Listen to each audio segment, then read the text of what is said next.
অন্যদিকে বঙ্গ বিজেপিতে এবার পট বদল শুরু হচ্ছে শ্রমিক যুগ।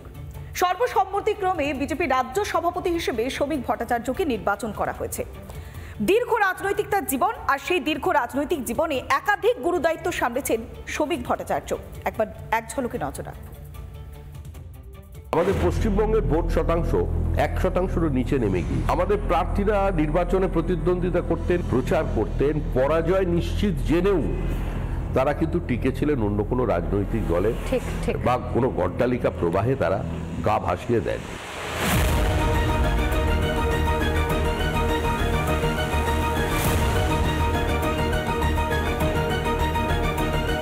বঙ্গ বিজেপির ব্যাটন এবার রাজ্যসভার সাংসদের হাতে।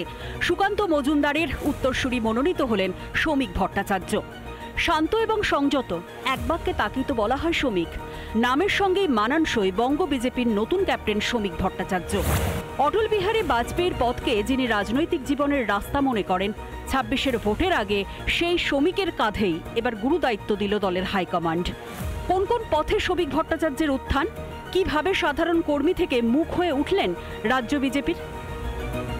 1971 সাল রাষ্ট্রীয় স্বয়ংসেবক সংঘের প্রচারক ছিলেন শ্রমিক।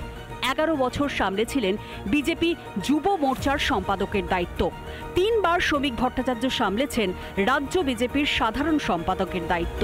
2014 থেকে 2016 সাল পর্যন্ত ছিলেন বসিরহাট দক্ষিণের বিধায়ক। 2019 সালে পেয়েছিলেন রাজ্য বিজেপির মুখপাত্রের দায়িত্ব। 2024-এর এপ্রিলে রাজ্যসভার সাংসদ হন শ্রমিক। অপারেশন সিঁদুরের প্রচার দলের সদস্যও ছিলেন তিনি। বুধবার মনোনয়ন জমা দেওয়ার পর সংঘবদ্ধভাবে লড়াইয়ের বার্তা দিলেন বঙ্গ বিজেপির এই নতুন অধিনায়ক। সভাপতি তো একটা বহমানতা, কন্টিনিউইটি, এটা টিম গেম। সংঘবদ্ধভাবে পশ্চিমবঙ্গের বিজেপি লড়াই করবে। যারা নতুন দলে এসেছেন, এই নতুন পুরনো দ্বন্দ্ব আপনারা তৈরি করেছেন, এসব কিছু থাকবে না। পরাজয় নিশ্চিত জেনে, জমানত বাজেয়াপ্ত হবে জেনেও যারা ঘাম রক্ত ঝরিয়েছিলেন তারাও থাকবেন, কারণ তারা না থাকলে তো আজকে দলের জায়গায় আসতো না। আর যারা নতুন এসেছেন, যারা অত্যন্ত ভালোভাবে সক্রিয় হয়ে বিজেপি করছেন, তারাও থাকবেন, ঐক্যবদ্ধ হয়ে কাজ করবে।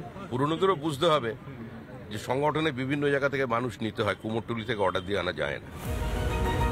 বরাবরই দলের একনিষ্ঠ কর্মী বলে পরিচিত শ্রমিক, তাই হয়তো গত বছর রাজ্যসভার সাংসদ, বছর ঘুরতে না ঘুরতেই গুরু দায়িত্ব। দুর্নীতি অপরাধের বিরুদ্ধে নীলবাড়ির লড়াই গোটা সংগঠনের ভার তারই ওপর দিয়েছেন মোদি সাহেরা। রিপাবলিক বাংলা। নানা ধরনের কন্টেন্ট দেখার জন্য লাইক করুন, শেয়ার করুন আমাদের ফেসবুক পেজ, সাবস্ক্রাইব করুন আমাদের ইউটিউব চ্যানেল। পাশাপাশি অন্যান্য ব্রেকিং নিউজের জন্য অবশ্যই চোখ রাখুন রিপাবলিক বাংলায়।